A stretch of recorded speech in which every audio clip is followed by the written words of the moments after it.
Hi, this is Anne-Marie. Thanks for tuning in. Holistic Health Be Aware model. Today's letter is on the letter L. So L for me represents the greatest of the 6 laws according to a universal model, which is the law of love. So love is a word that designates an action as well as a noun. Many people associate it with lots of material aspects or relationships. For me, it's simply about energy that has no force or no pull and extends beyond its source with no limits. So that's basically what I define love in a nutshell. I have actually written a draft for a book on the science of love, and after I've done this, finish this first one, I will definitely promote it. So love is something that is, like I said, it's neither a force nor a pull of energy that exists from both within the source and extending beyond, and with limitless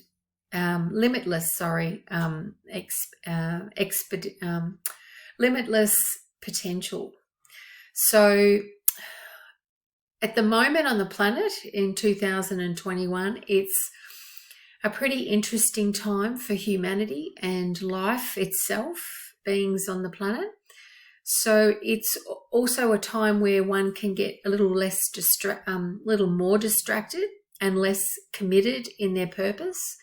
And I'd have to say for the element of the Be Aware model, which is looking after body, mind, and emotion, then the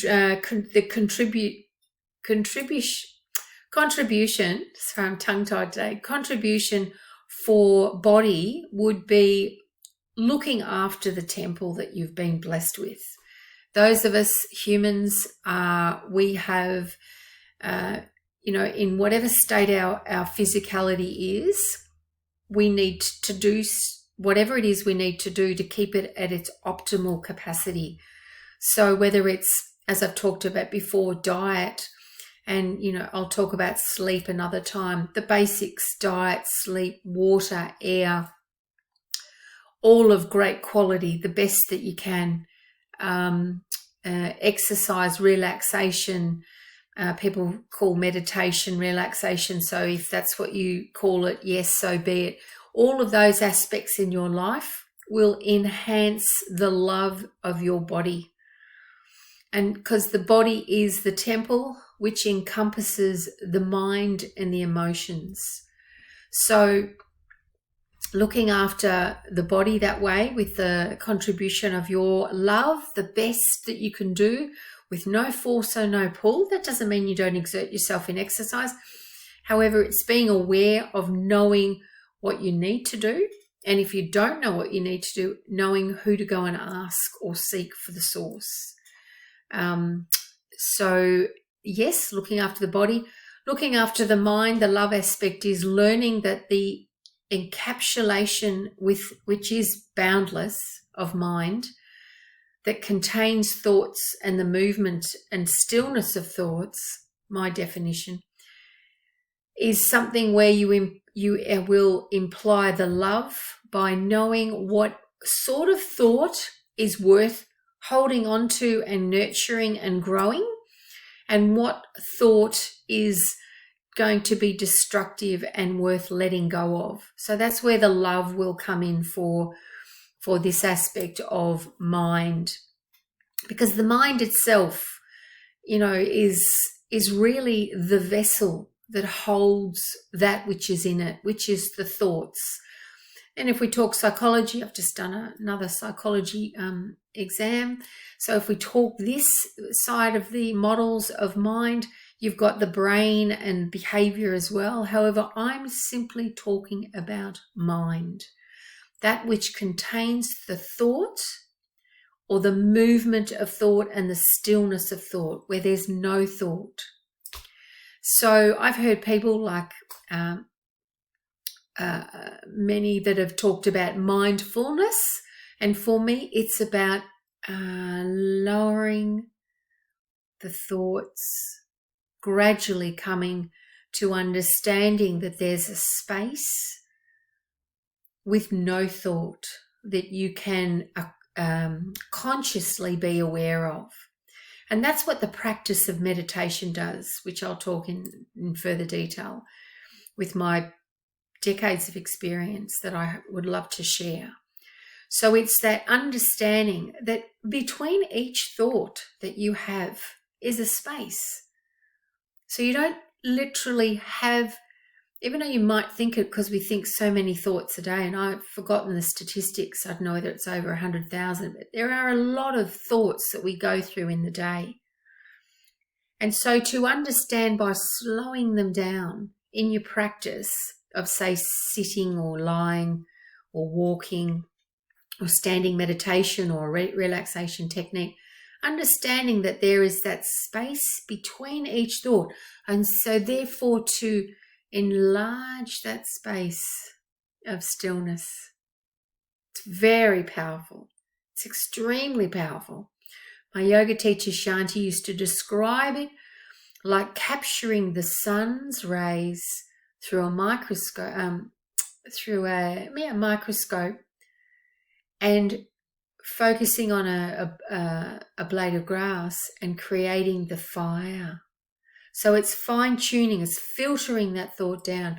This sort of love attention will help the thoughts to have their spring clean and be released from the mind or settled in the mind, so that other valuable movements of thought can come to the surface and one can feel and know and be more in tune with their whole being, including body, including emotions, and do this through their mind practice of just being aware. That's the reason why I called my model Be Aware, to be aware of all three and to be aware of how we think, act, and feel.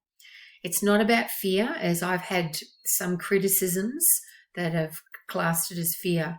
And even children, over the 10 years that I taught my model to young children, there was the odd one that thought it was the fear factor. It's not beware, it's be aware. So the thoughts and understanding that there's a space between each thought, and to allow that space to expand, which is the stillness and the love of this, and applying this love energy that I describe as the no force, no pull.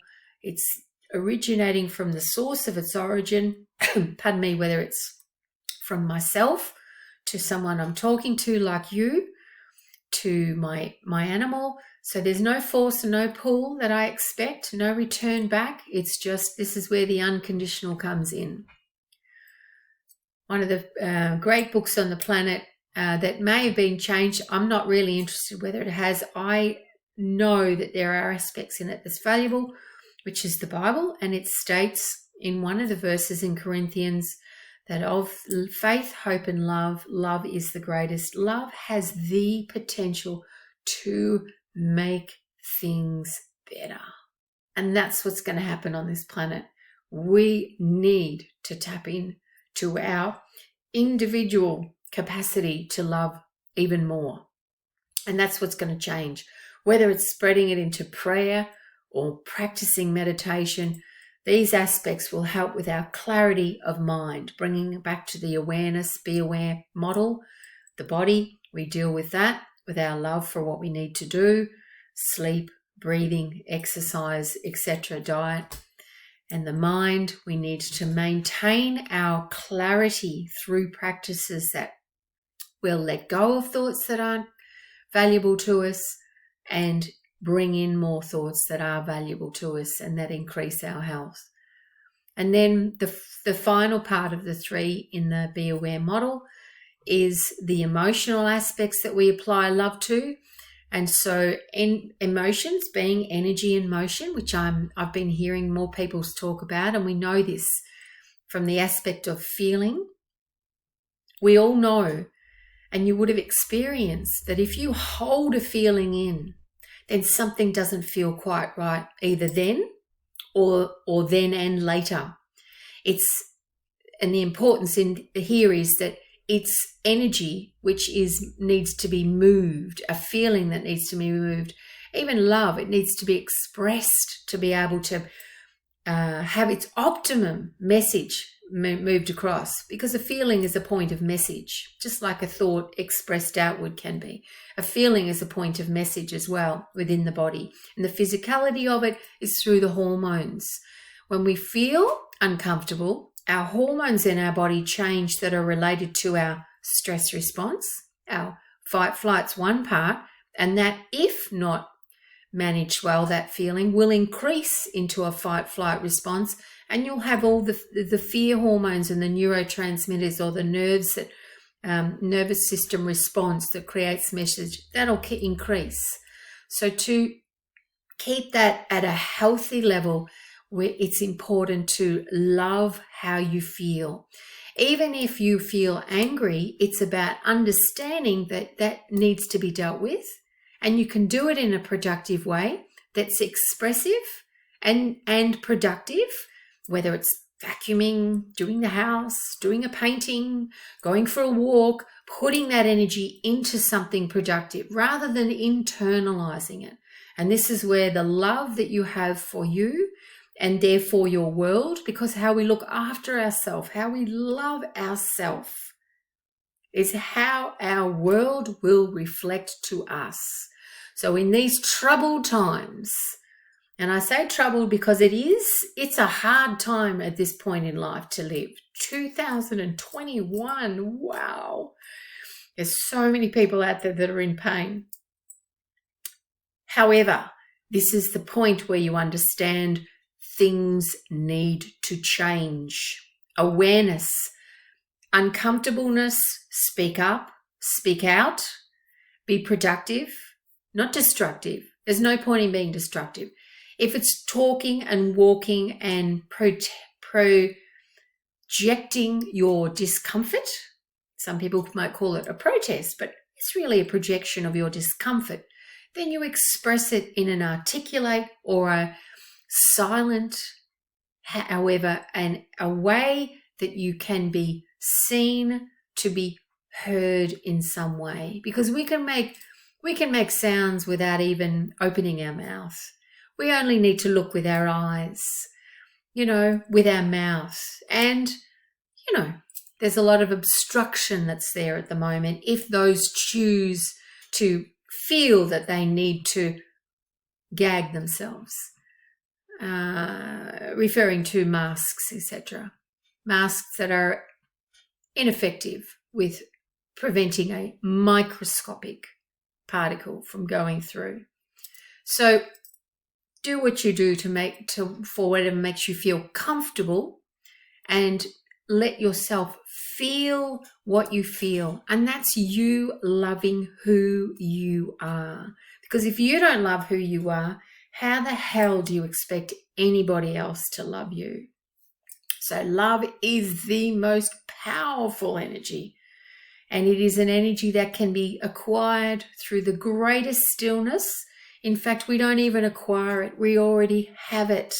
We are it. You are it. You have everything you need to do to get through life and this, and therefore be it.